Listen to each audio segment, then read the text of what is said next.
So my buddy Daryl tells this amazing story about this one time he was on a Greyhound bus. And he's going to South Carolina in the middle of July, sweltering. And they barely get out of the bus station before the AC cuts out. So they get like maybe 20 miles down the road, and everybody on the bus is screaming like, "You gotta pull over to switch buses, it's too hot!" So the bus driver, as my buddy Daryl describes him, he looked like Uncle Phil from the Fresh Prince of Bel-Air. And he gets in the microphone and he goes, "Folks, we're not switching buses, okay? I know it's hot. I'm gonna need you to bear with me. We'll be in South Carolina in 9 hours. So one young man says, "No." So he gets up. You know on the Greyhound bus they have that emergency hatch on the ceiling? He tries to open that thing up to let some fresh air in. And Uncle Phil sees him and he's like, "Sir? No, real quick, hey, I need you to sit down before..." And the guy goes, "Before you do what? What you gonna do, fat ass?" Uncle Phil says, "What am I gonna do?" Pulls the bus over 3 lanes of traffic, and in one of the greatest lines ever said outside of a movie, he goes, "Next stop, ass whooping." Took this young man outside and whooped his ass. I love that story. I love it so much, in fact, that when my buddy Daryl moved to San Diego, I just kept telling it on his behalf. Like I'd be at like any bar or any party, and like people were talking about traffic or transportation, I would just go, "Oh, you think that's crazy?" This one time my buddy Daryl was on a Greyhound bus, and I'd launch into the story, and it always went over like gangbusters. And this one time my wife and I went to a dinner party, and it's a new group of people, so we're trying to make a good impression. So we're sitting around after dinner, having a couple of cocktails, and people start talking about road trips. And so they go around the table, some people are telling some very boring stories, honestly, about their road trips, like national parks. We almost left. But they finally get to this one really good-looking guy that I'd seen there, and he was also single. I pretty much hated this guy. And he told this really funny story about a time that he got pissed wasted drunk in Dewey Beach, and he convinced a Delaware state cop to drive him all the way back to D.C. in the backseat of his cruiser. And so everybody's laughing, but I noticed that one person was laughing way harder than everybody else, and that was my wife.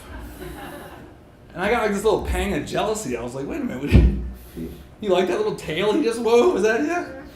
It's like you like all those funny little ha-has he was just sprinkling in. I said, "All right." So I let the laughter die down a little bit, and then I go, "Oh, you think that's crazy? This one time, I was on a Greyhound bus." And till this day, I don't know why I said me instead of my buddy Daryl, but I guess if he liked the story so much, he shouldn't move to San Diego. So from there, I just proceeded to crush the story from the first person perspective. Like I'm all in it. And now that I'm in the story, I can actually add all these fun little asides to it. Like for instance, the guy that tried to open the emergency hatch. Would you believe he was sitting right next to me? This son of a bitch tries to climb over me, right? And I'm like, "Dude, where are you going?" He's like, "I'll be where I'm at." I'm like, "All right, get it, dude." The entire dinner party is just dying laughing, and I'm going on, and I start leading up to the punchline, and I go, and then, in one of the greatest lines ever said outside of a movie, he says, "Next stop, ass whooping." Entire dinner party erupts in laughter. I was on fire. I burned up everything at that dinner party, including the distant memory of Pretty Boy's story about, I don't even remember what it was about. Who cares? It was my night now. So we go outside, and my wife, as we're leaving, she goes, "I don't remember the story going that way." And I was like, "Well, you might want to get used to it, because I'm going to be telling it that way from now on." And that's exactly what I did. For like the next 3 years, I probably told that story 25 times with me in it, And sometimes I would add just little stuff to it just for the heck of it, because it's all a big lie now. Who cares, I gotta be like, this one time I was on a Greyhound bus going to South Carolina to meet this chick I was dating. Second runner-up, Miss Charleston, no big deal. But every time I told the story, it went over like gangbusters. Until this one time that it didn't. And it was the night at my office Christmas party. It was right afterwards. And I ended up in a car with my boss and 3 of my coworkers. And we're headed to a bar downtown to meet 5 of my friends down there. And so we get there, and everything just kicks off real well. A couple of my friends were in from out of town. I hadn't seen them for a while, so it was great to see them. And they're getting along well with the coworkers. In fact, we're having such a good time that strangers from the bar actually joined our group. Like, that's what a good time we're having. And then this woman that I work with, she goes, Mike, tell him the one about the Greyhound bus. That's how good this story was, okay? Like, people were calling up and requesting it. It was like the summer that Hey Ya came out. Like, everybody wanted to hear it. So I said, oh. I said, well, this one time, I was on a Greyhound bus, and I see everybody just leans in. They got big smiles on their faces. Except for this one guy, my one friend in the front. I guess he just decided he wasn't in the mood for fun that night, and he just like kind of crossed his arms and he's just looking at me. And it kind of messed with my head a little bit, but I know the story so well at this point I can do it from muscle memory. And you're like, well, what does that mean? Well, it means like up here my mouth's going like, you know, the people on the bus are saying pull over. Meanwhile, I can look at him and be like, dude, what's going on right now, you know? But meanwhile, I'm telling the story better than I've ever told it, and everyone's laughing. They're laughing so hard, I can't even understand how they can hear the story. And they're laughing harder and harder, and yet my friend in the front, he's going the other way. Like, he's getting madder and madder, and he's starting to look at everybody else like, are you really enjoying this? And now I'm building up to the punchline. I said, you know what, if he doesn't like this punchline, somebody ought to check his pulse, because he might be dead. Like, this thing never bombs. And so I said, and then, one of the greatest lines ever told outside of a movie, and I take this long dramatic pause.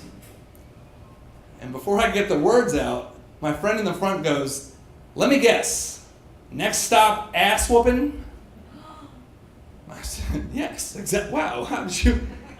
And then he looks at me and he goes, is that what you do? You go to bars and you tell other people's stories like they're your own? And when he said that, it clicked that my friend in the front was actually my buddy Daryl, to whom the story had happened. And you're probably, you didn't know it was him. I totally knew it was him. Like, I talked to him for like 45 minutes before that, but that's how far I had detached him from the story. Like, in this world, he had never even been born. You know? And so now we're just sitting there, no one's saying a word, and finally, of all people, my boss goes, Mike, is this not your story? And I was like, what? It's, well, you know, it was inspired by true events, you know. And Daryl goes, it's not his story, it's my story. You really think Mike could hook up a second runner-up Miss Charleston? Are you kidding me? It was so awkward that everyone just walked away. Like, everyone went their separate ways, and now it's just me and Daryl. And we're standing there face to face, and he walks up to me, and he goes, I'll never forget this, he goes, you're a bitch, and he just walked away. I was like, ugh. And that's fine. And I haven't told that story again until I told it on stage about a month ago with Daryl in the crowd. And when I told it, I realized that I actually tell it a lot better than him. And I'm going to keep telling it because it's my story now. I was on the Greyhound bus. Thank you.